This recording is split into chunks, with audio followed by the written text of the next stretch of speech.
difícil a gente organizar o dinheiro da gente, quanto mais tentar passar para organizar o dinheiro dos outros. Então, nós estamos aqui para dar receitas, para fórmulas mirabolantes, mas assim como o padre disse, no crescente que a gente vem na nossa vida, a gente vai aprendendo algumas coisas que a gente pode passar que seja útil. Eu mesmo aprendi muita coisa aqui hoje, né?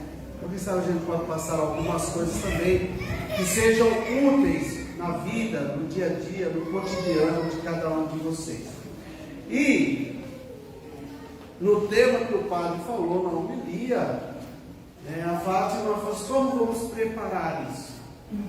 Como nós vamos falar? E ela ficou perambulando pela casa, vai para lá, vem para cá. E eu, em determinado momento, falou assim: vamos partir de temas bíblicos.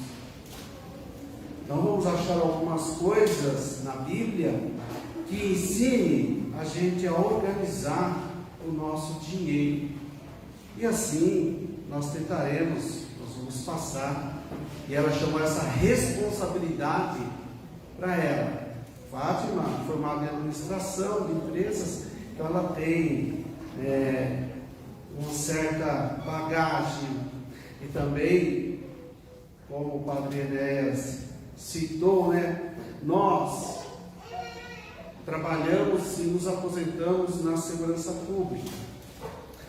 Eu sou sargento aposentado. E o sargentão, de fato, é o bananão. Na escola, falava assim: nunca permita que a sua tropa te chame de sargentão. Porque o sargentão é o bananão, é o que chora diante da tropa. Ou seja, o sargento. O sargento é aquele que come por último, é aquele que vasculha tudo, não deixa ninguém para trás. É aquele que se sente feliz quando a sua tropa vai embora para casa rever os seus familiares, mesmo que ele fique até meia-noite fazendo os relatórios. É isso aí. Então vamos lá, Fátima. Eu também sou aposentada. Eu fui escrivã de polícia por 28 anos. Antes eu trabalhei na empresa privada. E nós dois somos aposentados. Como o padre disse, nós temos que amar mais o marido, do que os filhos, porque eles se vão, os nossos já foram, já seguiram, estão seguindo a vida deles. E agora restou nós dois. E vamos falar de estabilidade financeira. O que é estabilidade? É aquilo que é estável, que é firme, aquilo que é seguro, aquilo que não varia, que não altera. E estabilidade financeira. Então, o que tem que nos transmitir? Tem que transmitir realmente isso: segurança, tranquilidade na vida financeira, um equilíbrio entre as receitas e as despesas, entre aquilo que nós ganhamos e aquilo que nós gastamos, entre o que poupamos e o que gastamos. Então é isso a estabilidade financeira. Estabilidade financeira não significa ser rico, ter muito dinheiro, ter muitos bens. Não. Estabilidade significa saber administrar aquilo que você tem, aquilo que Deus te dá, aquilo que é a sua fonte de renda, a fonte de sustento da sua família. E às vezes a gente tem muita dificuldade em adquirir e ter a estabilidade, que, como eu disse, é segurança, é tranquilidade, é poder pagar as contas, é poder ter uma vida digna, confortável, porque às vezes a gente não sabe administrar. E a gente se esquece também que nós, família, nós somos uma equipe, nós somos parceiros, nós temos que crescer juntos. Muitas vezes nós temos visto hoje casais que vivem como se fossem adversários, como se fossem concorrentes, Um quer ganhar mais que o outro, um quer ser melhor que o outro, um quer monopolizar o dinheiro. Então aí não vai crescer. Num time não tem que todos os jogadores jogarem juntos pelo mesmo objetivo e ir lá? Tem. Na família é a mesma coisa. Se nós não estivermos juntos e lutando pelo mesmo objetivo, nós não vamos crescer. Ao contrário, nós vamos só ter problemas. Então, uma coisa que a gente tem que aprender, eu falo muito casal, por que casal? Porque a responsabilidade de sustentar o lar, de prover, é do casal. nós é que temos que cuidar deles, né? Até que eles possam estar aí na fase adulta e poderem seguir suas vidas e se virar. Mas a responsabilidade é nossa, pai e mãe, né? E hoje fala-se muito disso, casal. Né? O padre falou muito bem sobre a paternidade, toda a função do pai, mas hoje nós mulheres, estamos junto com o marido nessa função de prover a casa, porque a grande maioria das mulheres hoje trabalha fora. E aí, se você, minha amiga, trabalha fora e o seu dinheiro é só para gastar com você, parabéns, você é muito sortuda, porque não é assim. Nós mulheres trabalhamos fora hoje porque nós precisamos ajudar nossos maridos e queremos dar um futuro melhor para os nossos filhos e queremos nos realizar profissionalmente. E é por isso, né? Se tem alguma que só trabalha por prazer ou só, né, para suas vaidades, não é o normal, não é assim que funciona. Eu mesma, quando nós nos casamos, eu trabalhava numa empresa privada, na área administrativa. Quando meu primeiro filho nasceu, eu parei de trabalhar para cuidar dele, né? Não compensava, eu ia trocar 6 por meia dúzia, o que eu ganhava eu ia ter que pagar alguém para cuidar dele, não compensava trabalhar, não conseguiria estar colaborando com meu marido, fui cuidar do primeiro filho. Aí prestei o concurso, né? Por ideia dele, falou, não vai, porque a situação estava bem difícil, inclusive, né, Álvaro? Só com o salário dele. E aí fui trabalhar, prestei o concurso, passei, tive o segundo filho e fui trabalhar para ajudar. E ajudei o tempo todo. Aí entrou a primeira dificuldade que eu tive. Porque aqui, como a Fátima falou que o casal hoje, geralmente os dois trabalham, eu vim de uma família que o meu pai era provedor da casa e a minha mãe cuidava da casa. Ainda deve ter casais assim hoje, casais que o pai opta por prover a casa e a mãe organizar dentro de casa. O meu irmão é assim. Meu irmão não deixa a minha cunhada trabalhar, ele provê a casa, ele faz de tudo para prover a casa. Então, são duas realidades que existem. E no caso, eu vim dessa realidade, onde meu pai era provedor. E eu vim com essa mentalidade dentro. Então, para mim desfazer dessa mentalidade, para apoiar a Fátima no trabalho, tanto é que eu cheguei à conclusão, não precisa prestar um concurso, ela precisa ser, né? Ela tem capacidade para isso. Apoiei e não me arrependi. Então, eu me desfiz de uma mentalidade atrás do meu pai que nos ajudou dentro da família e foi muito útil. Então, tem essas duas realidades, né? Temos que respeitar as duas. Aquele que o marido ainda quer ser o provedor e aquele um dos dois trabalham pelo mesmo fim, mas tem que ser pelo mesmo fim. Isso mesmo. E independente da realidade, uma coisa que nós temos que ter em mente é que o dinheiro que entra na nossa casa, ele é do casal, tá? Ele é do casal. Ah, mas o meu marido ganha 10 mil reais por mês e eu ganho 5. Nós ganhamos 15 mil reais por mês, entendeu? Ah, mas o meu marido ganha só 5 e eu ganho 10. Nós ganhamos 15 mil reais por mês.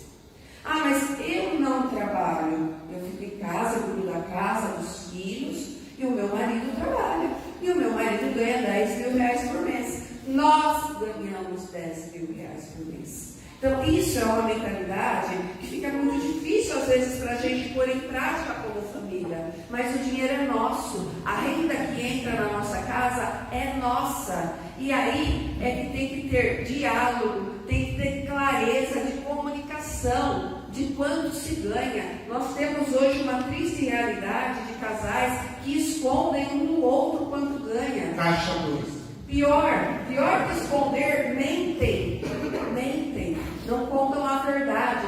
Ah, mas a minha esposa gasta demais. Se eu contar para ela tudo que eu ganho, ela vai gastar mais ainda.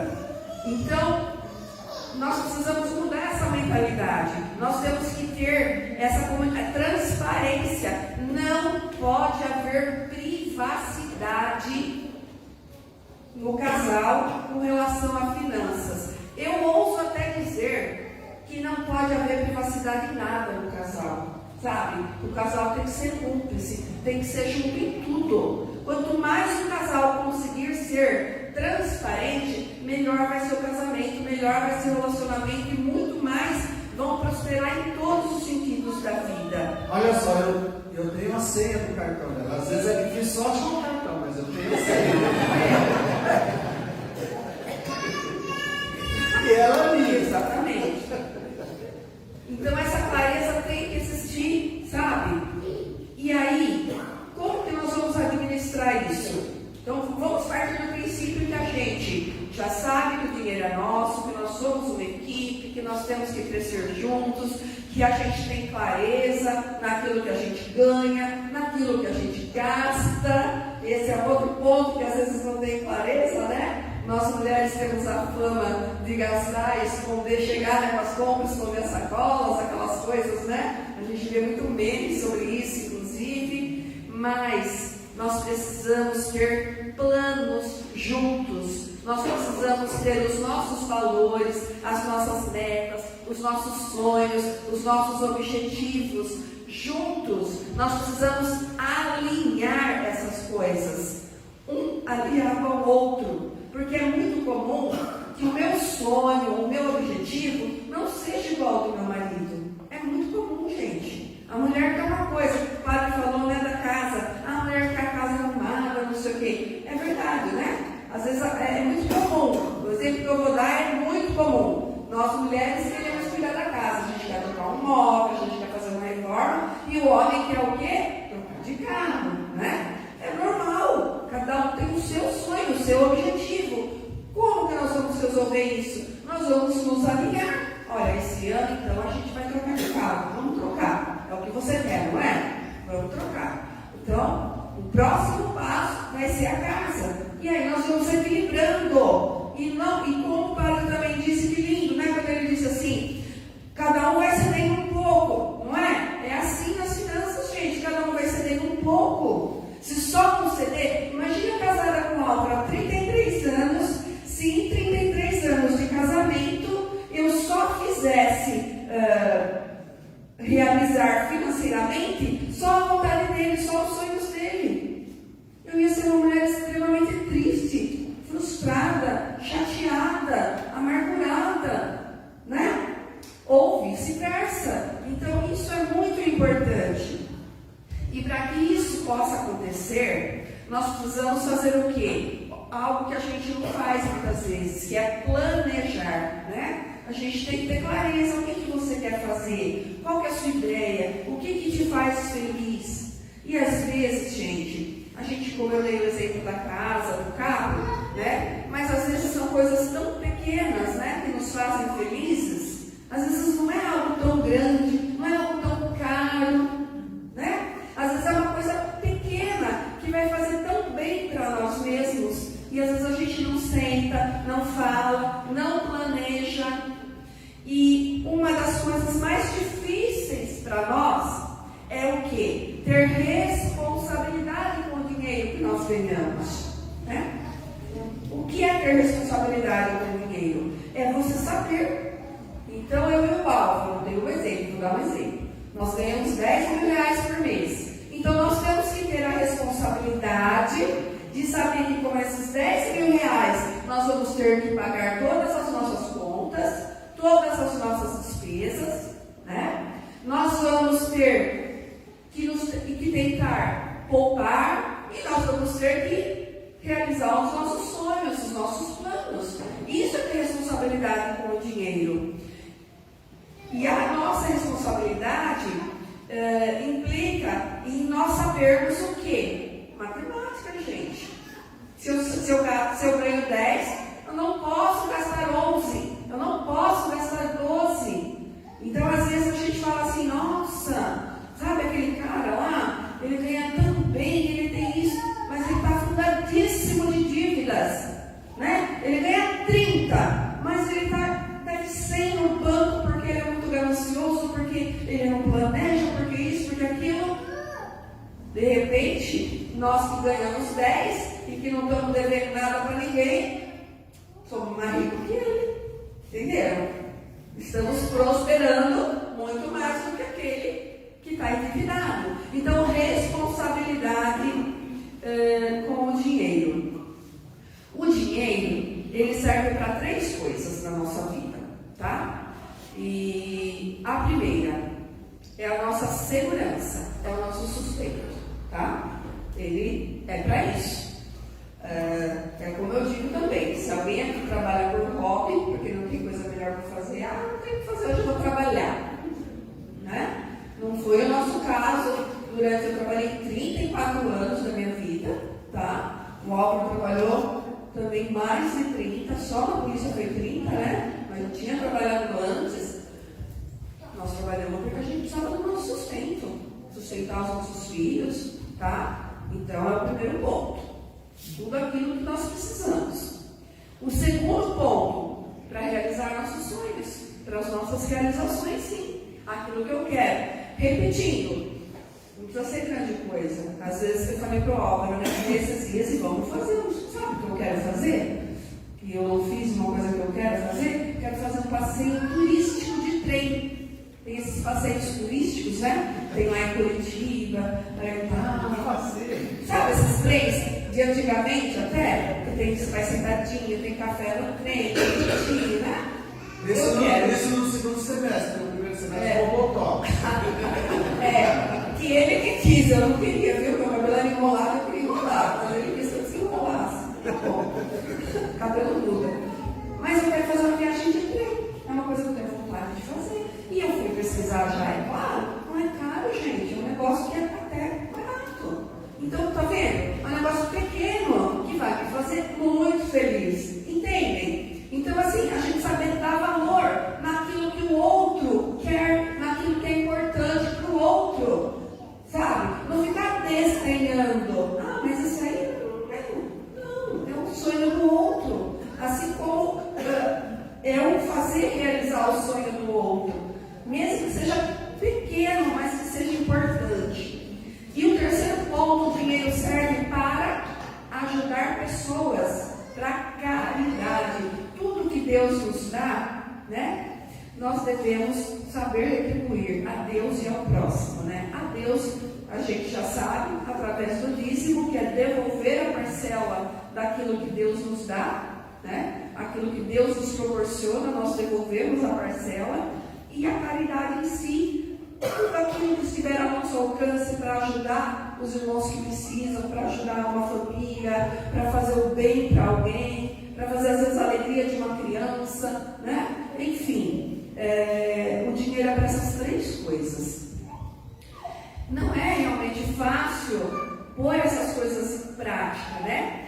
Por exemplo, na parte do planejamento, se você não consegue, hoje eu e o Álvaro já atingimos uma fase assim, que a gente nem faz contas mais, para saber, sabe?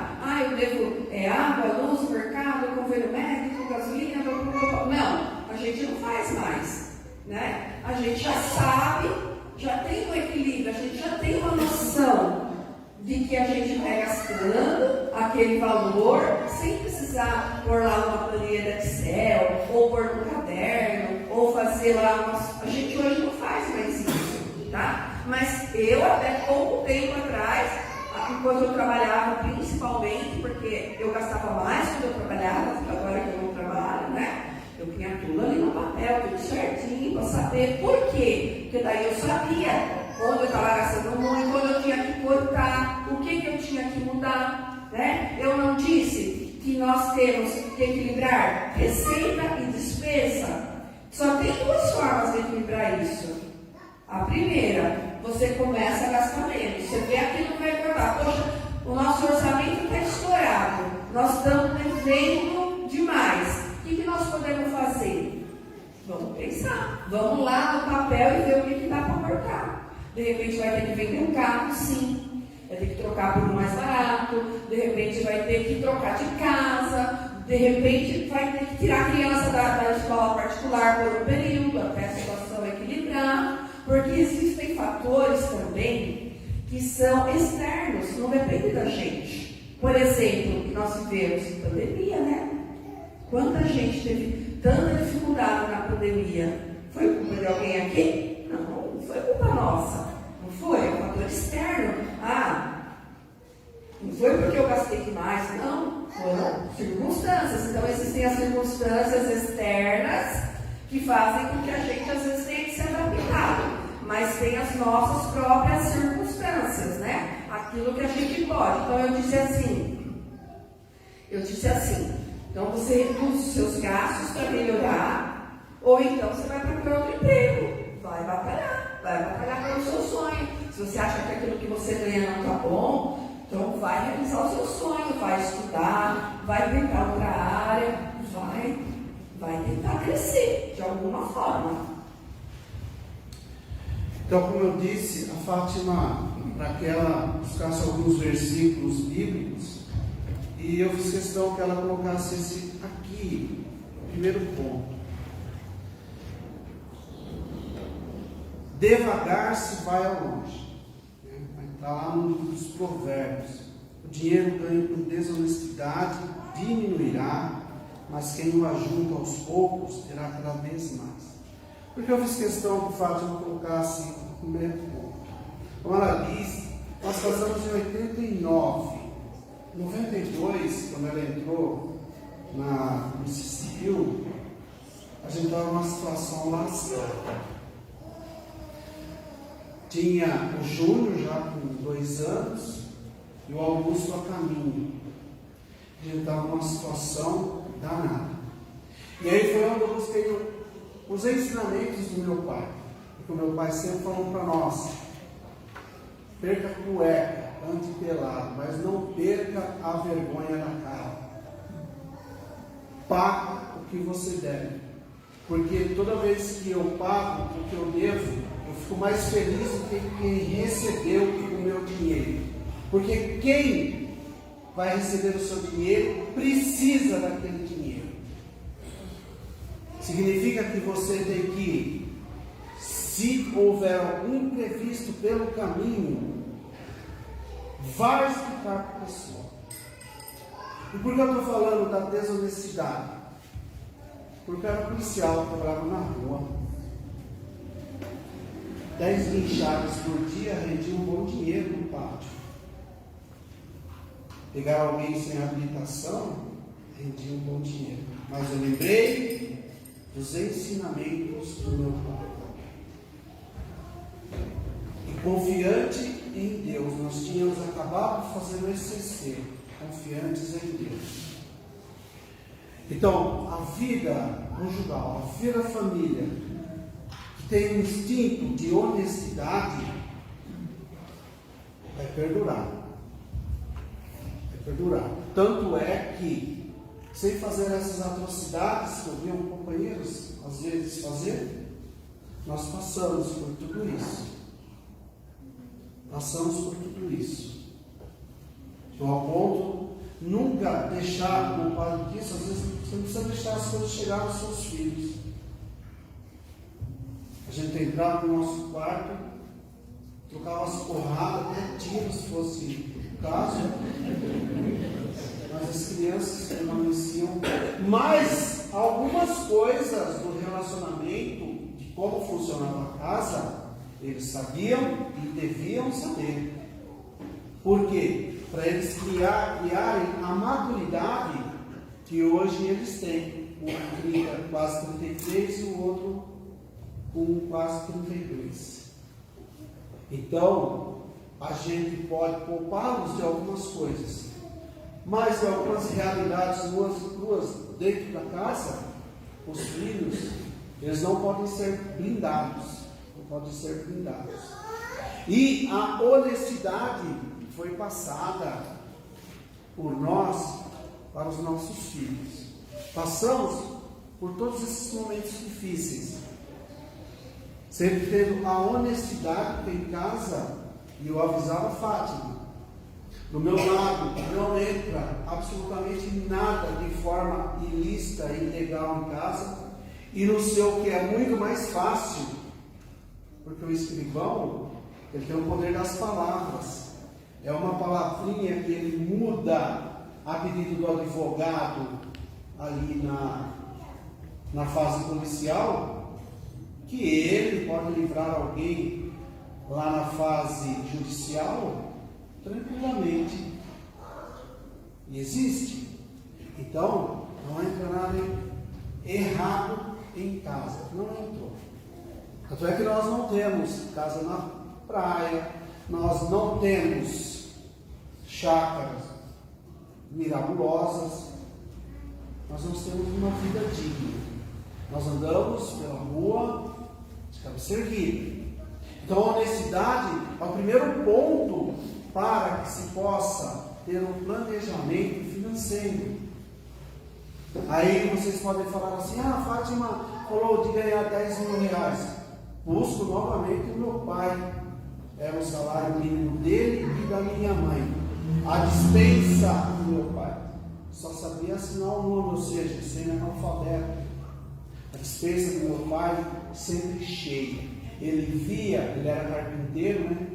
E depois ele aposentou e continuou administrando o dinheiro dele de forma sábia. Por quê? A dispensa era lotada e nós comíamos pelo menos uma carninha batidinha, de segunda a segunda nós comíamos carne.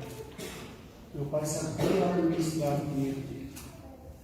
E ainda, se a gente tivesse um tanto apertado em algum ponto, ele ainda emprestava o dinheiro, com 2 salários mínimos. Então meu pai é um exemplo de que não significa ganhar 20, 30 mil reais para ter uma vida financeira estabilizada, como o Fátima disse, mas é saber administrar aquilo que você tem no seu dia a dia. Saber administrar. E o meu pai era o rei, que o padre falou, ponderado, duro quando tinha que ser, carinhoso quando tinha que ser, mas ali. Então, graças a Deus que eu tive o cheiro do meu pai. E graças a Deus também que eu passei o cheiro do meu pai vindo por mim para os meus filhos. Então, a honestidade é o ponto de partida para uma vida financeira estável. Pagar aquilo que você deve. Se não der aquele mês, vai explicar. Vá tete a tete. Explique. Não corte e volta no quarteirão. O pai me ensinou assim. Então, se serve para alguém aqui, se serve para vocês levarem isso para a vida, para os filhos de vocês, pessoal, porque funciona. Lucas 14, 28. Qual de vocês, se quiser construir uma torre, primeiro não se assenta e calcula o preço para ver se tem dinheiro suficiente para completá-la? É isso que nós já falamos, né? Então, tomar cuidado com o passo que você vai dar. Não faça um passo muito grande. Isso, gente, é na nossa vida financeira e é em tudo na nossa vida, né? Quando você planeja coisas muito grandiosas, você corre o risco de não conseguir depois executar. Isso vai só trazer frustração, vai te trazer coisas ruins. Então, vai aos pouquinhos, né? Vai planejando, vai devagar, que você vai conseguir prosperar. É prudência, né? Provérbios 14, 15. O inexperiente acredita em qualquer coisa, mas o homem prudente vê bem onde pisa. Então é isso, vê onde você pisa, vê o que você vai fazer com o seu dinheiro, né? Como o Álvaro falou também, seja generoso. Provérbios 11, 24. Há quem dê generosamente e vê aumentar suas riquezas. Outros retêm o que deveriam dar e caem na pobreza. Isso, a gente pode reverter essa palavra muitíssimo, gente. Essa verdade. E tudo aquilo que você dá, que você faz, e até o que você pagar feliz, sabe? Já viu uma história assim, de alguém que vai pagar uma coisa e vai pagar chorando por um serviço prestado, principalmente, né? Você pede uma faxineira fazer faxina na sua casa. Ela trabalhou lá o dia inteiro, fez aquela faxina, na hora de pagar, você paga com aquele dó de pagar, né? Gente, vai agradecendo a Deus, Senhor, obrigado por essa mulher que limpou a minha casa. Senhor, obrigado porque eu posso pagar essa pessoa. Senhor, obrigado porque eu posso ajudar essa pessoa a sustentar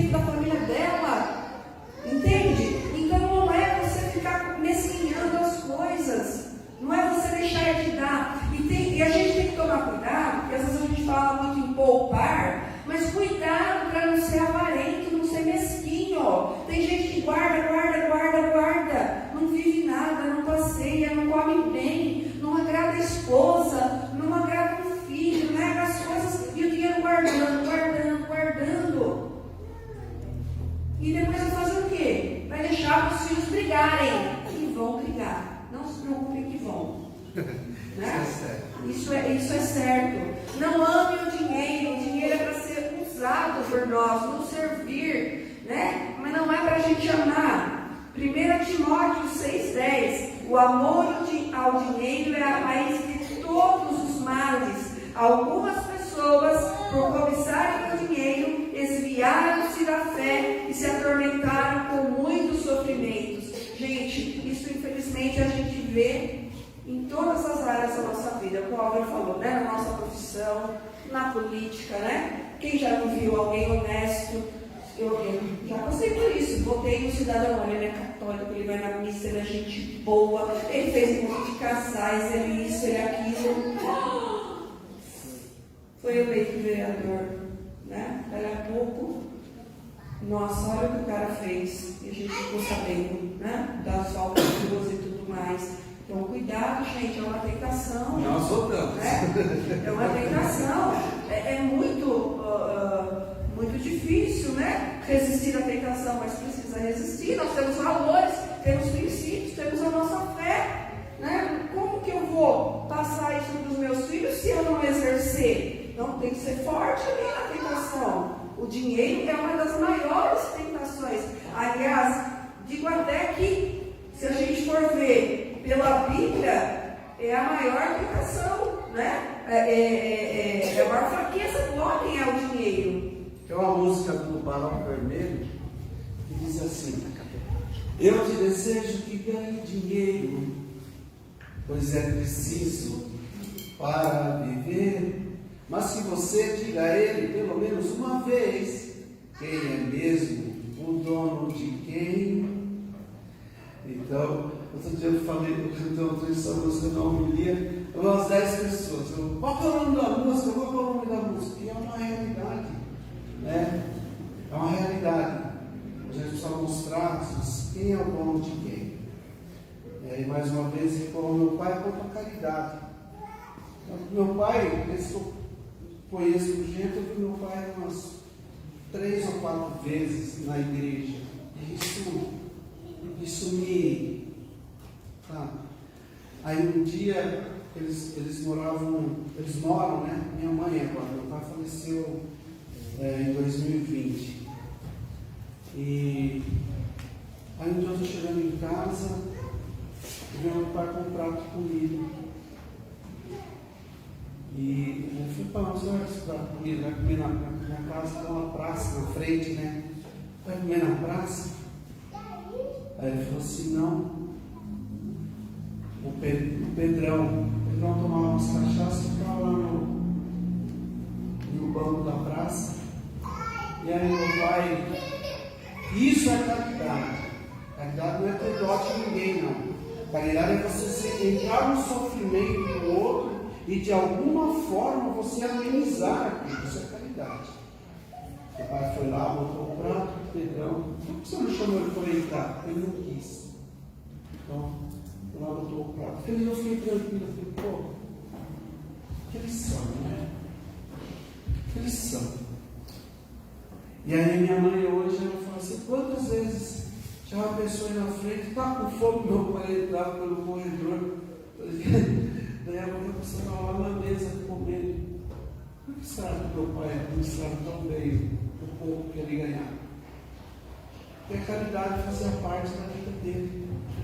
Embora não tenha ido muitas vezes à igreja, mas em plena ficção que Deus teve a misericórdia dele. Então, eu me sinto muito agradecido de ter o cheiro do meu pai, a organização que ele tinha, duro quando precisava ser, carinhoso quando precisava ser, e sempre sereno, de pouco falar, como o padre disse. Então, que nós possamos ter essa serenidade quanto ao que o mundo nos oferece. Então, o mundo balança muito os nossos ouvidos, né? As redes sociais balançam muito os nossos ouvidos. Tem os rompos das Ferraris, das Lamborghinis, mas agora a gente tem os rompos das redes sociais. Não deixe que isso tire a gente do caminho. Tem inúmeras passagens bíblicas que nos ensinam, a lidar com o dinheiro. A lidar com o dinheiro. Então que nós possamos nos servir disso, da palavra de Deus. Que nós possamos nos servir desse alimento diário que é para cada um de nós. E só assim nós vamos aprender a ter uma vida estável, não só financeira, em todos os aspectos dela. Nós vamos ter uma vida estável. E é a partir daí que a gente vai começar a retribuir, não pagar, mas é impagável o que Deus faz por cada um de nós, simplesmente por nos dar a condição de abrir os olhos hoje e estar aqui. É impagável, mas retribuir. Por quê? Deus precisa de comida, de roupa. Deus não precisa nada disso. Deus é Deus, mas é bom que a gente veja Deus naqueles que precisam. Só aí a caridade, só aí o amor, só aí, Coríntios 13, vai funcionar em nossas vidas. Então, que nós aprendamos da nossa forma. Às vezes, quando eu converso com meu filho mais novo, Augusto, ele é formado em comércio exterior, é perito em importação, exportação. Eu converso com ele, ele tem a forma dele. Com 20, ele tem 30, 31. Com 20 anos ele me ensinou, Augusto, como você administra seu dinheiro? Então, namorar, eu guardo. Eu reservo, tipo, 500 por mês para a gente se divertir. Ela que sabe, se acabar no meio do mês, é o resto do mês isso aí. Sem cinema, sem nada.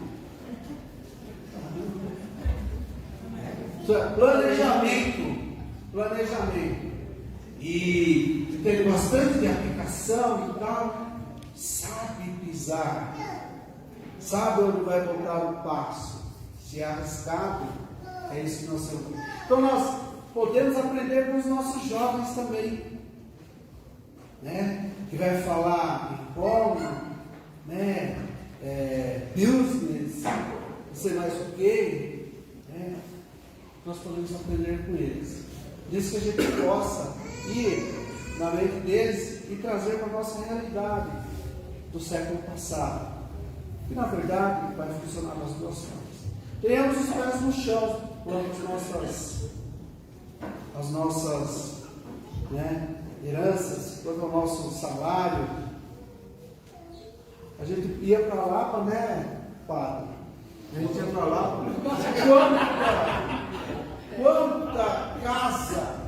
Não, ele é de ônibus, eu que subi a pé os 2 quilômetros lá da ponta ali da Marginal até o Pio 11, eu que subi a pé. Eu vi ali quantas mansões à venda. Aí um dia eu parei e perguntei para o senhor, por que tantas mansões assim? Os filhos brigando, não chegam a uma conclusão, tem que vender para dividir o que o pai construiu. Então eu falei para meus filhos um dia, sempre falei, não vou deixar casa, não vou deixar chácara, não vou deixar casa na praia, não vou deixar nada. Vou dar para vocês algo que ninguém vai tirar. De fato nós temos, não é fato. Estudo. E hoje eles são desenvolvidos na vida, têm a vidinha deles, já têm a casa deles, porque a partir de tudo isso, e praticam a mesma simplicidade que nós temos. Então que nós possamos saber administrar aquilo que nós ganhamos. Só para finalizar, que já deu o nosso tempinho, eu e o Álvaro, como ele disse, nós temos uma vida simples, nós temos uma casa, que é a casa que moramos, o Padre Guardo já foi lá várias vezes. Nossa casa é muito simples, mas ela é muito grande, muito confortável, muito aconchegante, muito gostosa. Agora nós estamos brigando, porque eu não quero mais essa casa enorme. Porque eu não vou mais, porque eu não aguento mais limpar a casa. Né? Então, olha só, entende? A gente não precisa de muito para ser feliz, né? A minha casa é um sobrado e eu quero só ficar na parte de cima, eu não quero mais a parte de baixo, não precisa, só lá em cima da nós. Entende? Então, assim, nós temos 2 carros. Um eu chamo de cacareco e eu não gosto dele. Nós viemos com ele hoje porque ele é um Uninho 1.0 e não gasta absolutamente nada. E temos um carro melhor que o nosso carro de passeio, que é 1.8, que é muito gastão, né? Então, assim, é os bens que nós temos. E temos uma vida confortável. Todo mês pagamos nossas contas. Eu guardo dinheiro todo mês, tá? Sou eu que guardo. Mas o dinheiro é nosso. Mais que eu. Mas o dinheiro é nosso, tá bom? Então, assim, a gente tem uma vida digna e confortável. É isso que nós precisamos.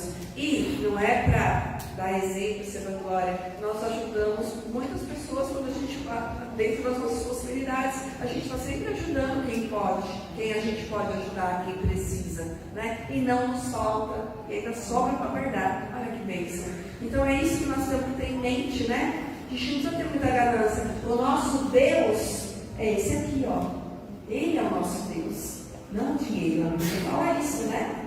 Não pode servir a 2 senhores. Então o nosso Deus está aqui, ó. O nosso Senhor está aqui. O Álvaro falou, demos educação para os filhos, demos, mas olha o que nós demos também. Demos Jesus Cristo para os nossos filhos, assim como eu ganhei do meu pai. A única herança que meu pai me deixou foi a fé em Jesus. Foi ele que me ensinou o caminho. Eu levei o Álvaro. Quando nós começamos a namorar, ele mal sabia o que era uma igreja, o que era Jesus, né?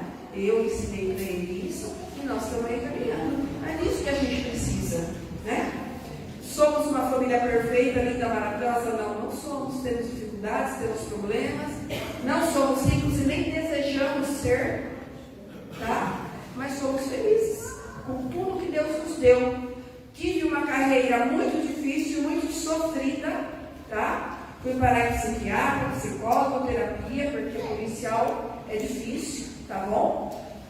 Mas sou muito grata a Deus por ter tido esse emprego, ter tido essa carreira, por ter minha aposentadoria hoje. Todo mês eu agradeço a Deus, pensei, ai, que coisa maravilhosa receber sem trabalhar. É delicioso, gente. É muito bom, mas eu trabalhei muitos anos, eu mereço isso, não é? É isso que a gente precisa. Então grave aí, ó. Paróquia Santo Antônio, bairro Jardim Promego, em Várzea Paulista. Já é divisa com Campo Limpo. Depois de Campo Limpo já é Francisco Morato, o outro extremo da diocese. Se estiverem por lá, quiserem tomar uma água, um café, é só passarão do Aldeado no Álvaro, para em casa, a gente almoça, a gente toma um café, a gente passa uma tarde. A minha casa está aberta para qualquer um de vocês que estiverem por aquelas bandas. Deus abençoe todos vocês. Obrigado, Padre, pela oportunidade. E Deus abençoe essa comunidade, essa paróquia, que ela cresça cada vez mais. Gente, obrigada.